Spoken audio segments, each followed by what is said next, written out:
주식시장이 반등하는 이런 흐름이 나오고 있습니다. S&P 500 차트인데요. 차트를 잘 모르는 분이 보셔도 주봉상으로 이 120선 요거 지지하고 이렇게 튀어오르는, 그래서 한 요 정도까지는 뭐 올라갈 수 있지 않나 이렇게 생각할 수 있는 이런 모양이 나오고 있고, 나스닥 지표도 마찬가지죠. 요건 뭐 지지선을 지지하진 않았지만 어쨌든 반등 줘서 역시나 뭐 한 요 정도까지는 올라갈 수 있는 이런 흐름이 나타나지 않나, 이렇게 기대를 좀 해볼 수 있는 이런 흐름이 나오고 있죠. 그리고 최근 우리 채널 영상에서 모니터링을 해드렸던 지난 7월 미연준의 FOMC 회의 끝나고 파월 의장의 기자회견 때도 그렇고요. 또 7월 말에 발표됐던 PC 물가지수도 그렇고 지난 영상의 ISM 제조업지수도 그렇고요. 이런 사건들이 어떤 의미가 있냐, 주식시장 참여자들이 악재에는 굉장히 둔감을 하고 호재에는 아주 민감하게 반응을 해서 주식시장을 막 끌어올리는 이런 상황이 지금 펼쳐지고 있다는 겁니다. 근데 한 달 전만 해도 진짜 살짝 악재만 나와도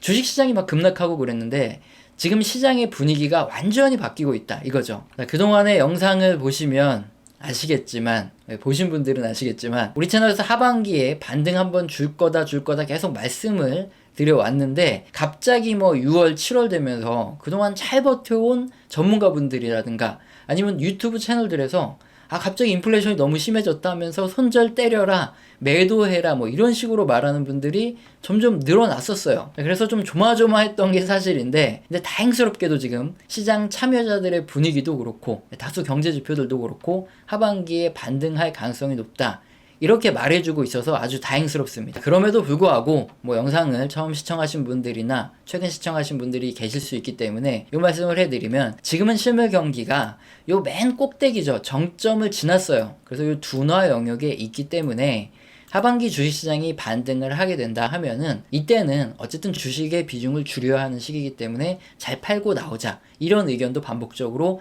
드리고 있다, 이 말씀도 드리고요. 그리고 뭐 지금 상황에서 가장 중요한 게 있는데, 주식시장의 분위기가 막 지금처럼 좀 좋아지거나 또 좋을 때, 그럴 때는 경제지표가 객관적으로 봤을 때 분명히 나쁘게 나왔어요. 그래도 주식시장은 좋은 방향으로 해석해서 주가가 막 올라요. 그리고 반대로 주식시장이 막 하락하고 떨어져 있다, 그럴 때는 경제지표가 객관적으로 봐도 아주 잘 나왔는데 나쁜 쪽으로 평가가 돼서 주가가 떨어지는 경우가 많다는 겁니다. 그런데 경제지표라는 건 주식시장의 분위기에 휘둘리면 안 되고 객관적으로 해석을 해야 합리적인 대응이 가능하고 그 다음에 시간이 지났을 때 그 결과가 맞다는 거죠.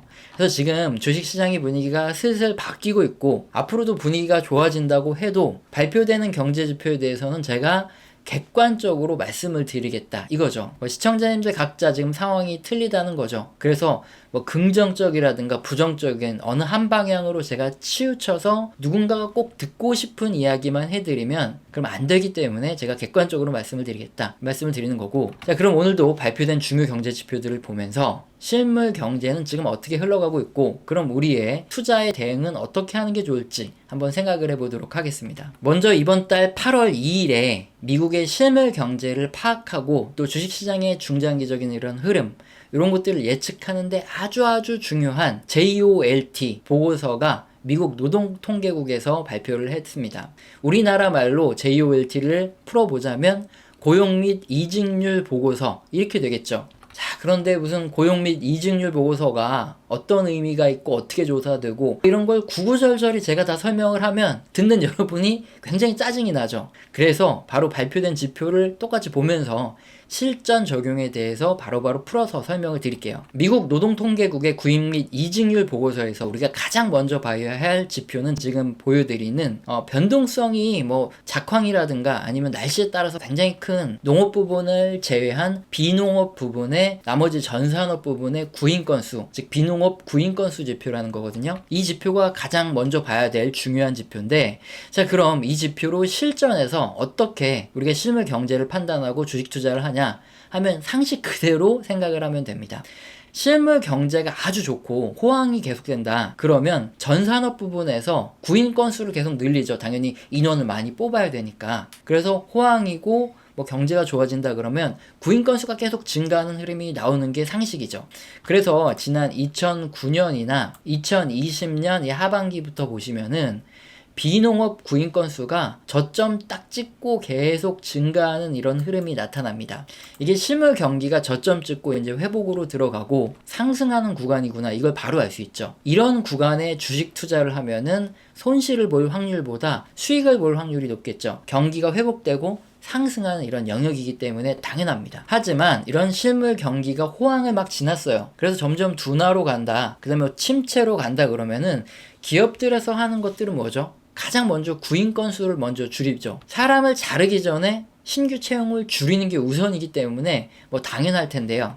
그래서 지난 2007년, 사실 2006년도부터 그랬거든요. 2007년도도 그렇고, 그 다음 2018년도 그렇고, 지금도 그렇고, 보시면 한창 올라가던 비농업 구인 건수가 점점 줄어드는 이런 모습이 나타나요. 이러면 실물 경기가 정점을 지나서 둔화로 넘어가는구나, 이걸 바로 알 수 있다는 거죠. 그래서 이 비농업 구인 건수 지표를 해석했을 때도 앞서 설명드렸지만 지금은 실물 경기가 정점을 찍고 이 둔화의 영역에 있구나, 이걸 바로 알 수 있죠. 자, 그러면 앞서서 이 비농업 구인 건수를 가지고 매수 타이밍을 적용하는 법은 알아봤는데, 그럼 매도 타이밍은 어떻게 적용하냐, 이걸 한번 알아봤을 때, 일단 과거 사실을 봤을 때는 지난 2006년부터 비농업 구인 건수가 고점 찍고 떨어지기 시작했고요. 지난 2018년부터 비농업 구인 건수가 고점 찍고 떨어진 이런 시기예요. 그런데 이제 차트를 보면은 2006년부터 비농업 구인 건수가 떨어지기 시작했는데,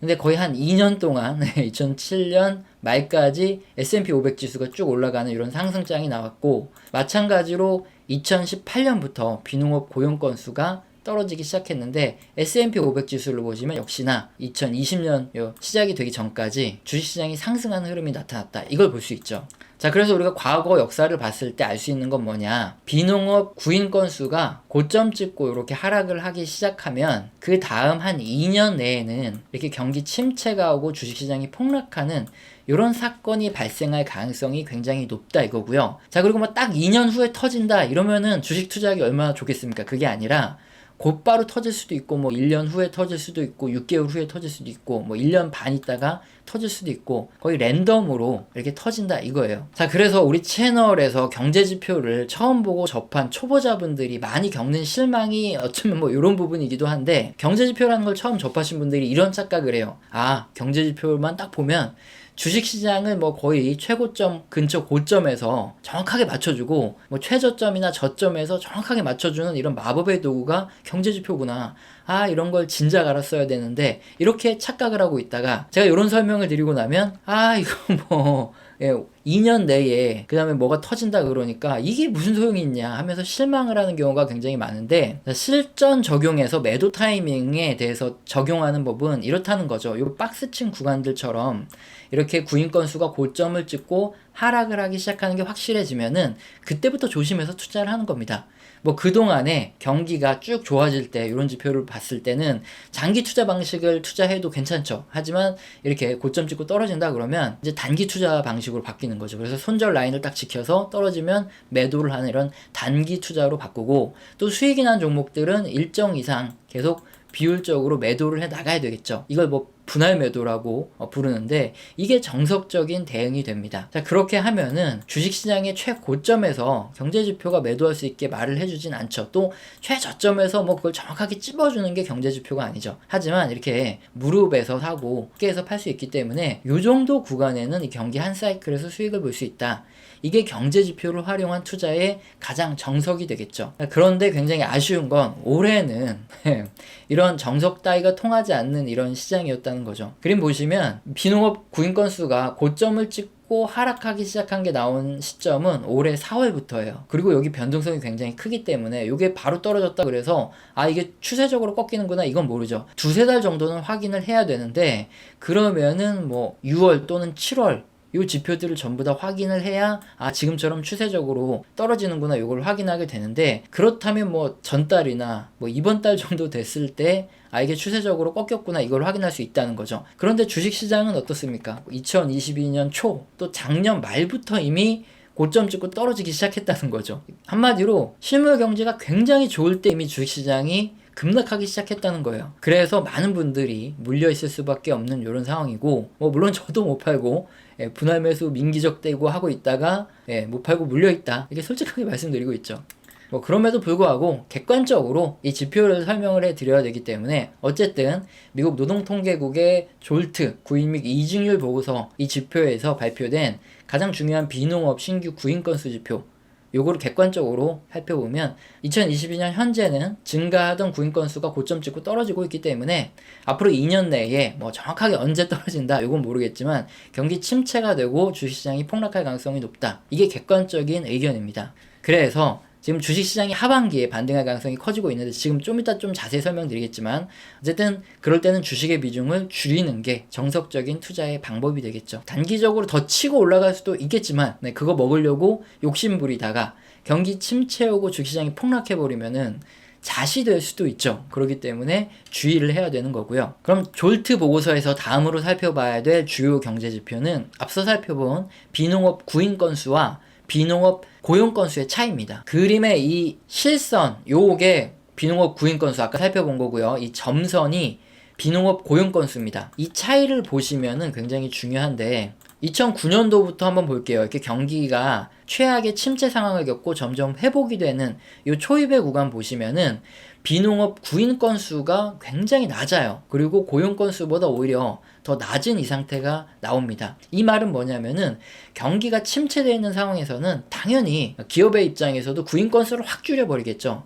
그래서 실제 고용된 수보다 고용 건수가 확실히 작아요. 그러나 2009년을 저점으로 시작해서 뭐 2018년 요때까지 이렇게 보시면은 비농업 구인 건수가 점점 증가하기 시작해서 2014년 보시면은 비농업 고용 건수를 오히려 증가하기 시작을 합니다. 이 말은 상식적으로 뭐냐 하면은 어쨌든 경기가 회복되니까 기업들에서는 구인 건수를 점점 늘린 거예요. 그렇게 되면서 결국에는 고용된 인원보다도 구인을 해야 되는 사람이 더 많아지는, 그러니까 2014년부터는 이제 점점 기업들에서 구인을 하기 힘들어지는 시기가 왔고, 뭐 2018년에는 정말 기업들이 사람을 뽑기 힘든, 너무나 호황이어서 구인난이 심한 시기가 됐다. 이렇게 판단을 내릴 수 있는 거죠. 그리고 2018년 보시면 어떻습니까? 그리고 나서 점점 호황을 지나서 구인 건수가 줄어들기 시작하면, 그리고 나서 2년 내에는 경기 침체가 오고 둔화가 오죠. 그리고 또다시 이제 구인 건수가 굉장히 낮아졌다가 다시 쭉 올라가는 이런 사이클이 무한 반복됩니다. 자, 그러면 우리가 실전에서 주식 투자에 활용을 할 때는 2009년처럼 이렇게 비농업 구인 건수가 고용 건수보다 확실히 낮아져 있는 상태에서 점점 좁아지는 이런 구간에 주식을 투자를 하고요. 그리고 또 구인 건수가 확실히 높아지는 이 구간까지 계속 주식 투자를 하는 게 수익을 볼 확률이 높겠죠. 그러다가 이렇게 2018년처럼 고점을 찍은 구인 건수와 이게 가장 이격이 크게 구인 건수가 고용 건수와 벌어져 있는 이 시점에서 점점 다시 이격이 줄어든다 하면은 그때는 2년 내에 뭐 폭락도 오고 경기 침체도 올 수 있으니까 그때는 뭐 주식을 주의해서 투자하거나 분할 매도를 해야 되는 게 가장 유리한 방법이겠죠. 그래서 2022년 지금은 어떠냐? 말씀드린 대로 고용 건수와 구인 건수가 지금 최대로 격차가 늘려져 있다가 점점 줄어드는 이런 시점이에요. 그럼 2018년처럼 향후 뭐 2년 내에 경기 침체가 올 수 있으니까 뭐 이건 랜덤이죠. 그렇기 때문에 지금은 주식의 비중을 줄여나가야 될 시점이다. 이게 뭐 확실해지는 이런 거고요. 또 같은 맥락으로 이 JOLT 구인 및 이직률 보고서에서 발표해주는 중요한 지표가 하나 더 있는데 이것도 맥락이 같습니다. 바로 실업자 대비 구인 비율이에요. 분자가 실업자고 부모가 구인이죠. 자, 경기 침체가 되면 어떻습니까? 실업자가 확 늘어나요. 반대로 아까 살펴본 대로 기업들의 구인은 확 줄어듭니다. 그러면서 이 지표가 확 치솟아 오르고요. 반대로 경기가 점점 좋아지는 구간에서는 실업자는 줄어들고 구인은 늘어납니다. 분모가 커지니까 이 지표가 뚝 떨어지죠. 그래서 우리가 주식 투자를 할 때는 이 실업자 구인 비율 지표가 바닥으로 뚝 떨어지는, 고점 찍고 떨어지는 이런 구간에 주식 투자를 하면 좋고요. 반대로 과거 2007년이라든가 뭐 지금도 마찬가지일 수 있겠죠. 이 지표가 거꾸로 올라가면은 이때는 주식을 줄여야 되는 시점이다. 이거예요. 자, 그럼 2022년 현재는 어떠냐?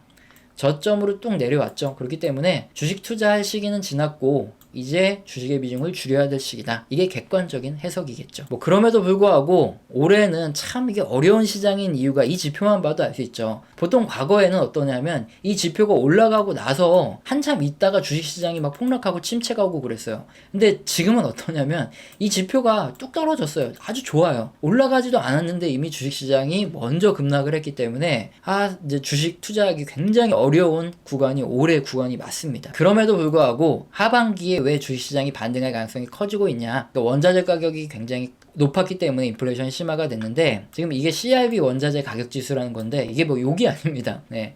여기에 식품과 에너지 비율이 80%를 넘어갑니다. 이 지수의 구성 항목 중에.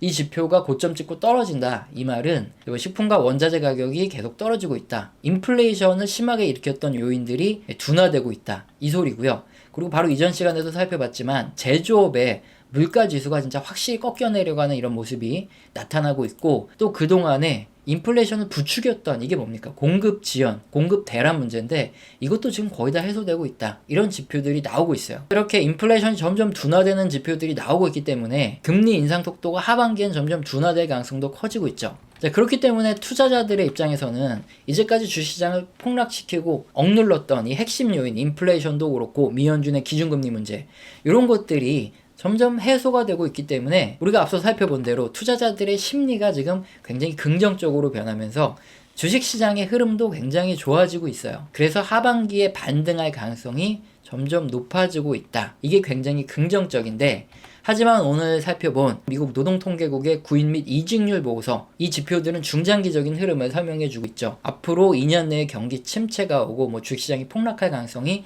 점점 커지고 있기 때문에 지금은 주식의 비중을 점점 줄여나가야 될 그런 시점이죠. 따라서 주식시장이 반등을 하게 되면은 주식의 비중을 줄여라 이 말씀을 또 드리도록 하겠습니다. 우리 채널에서는 가끔씩 후원 주시는 아주 감사하신 분들이 계시죠.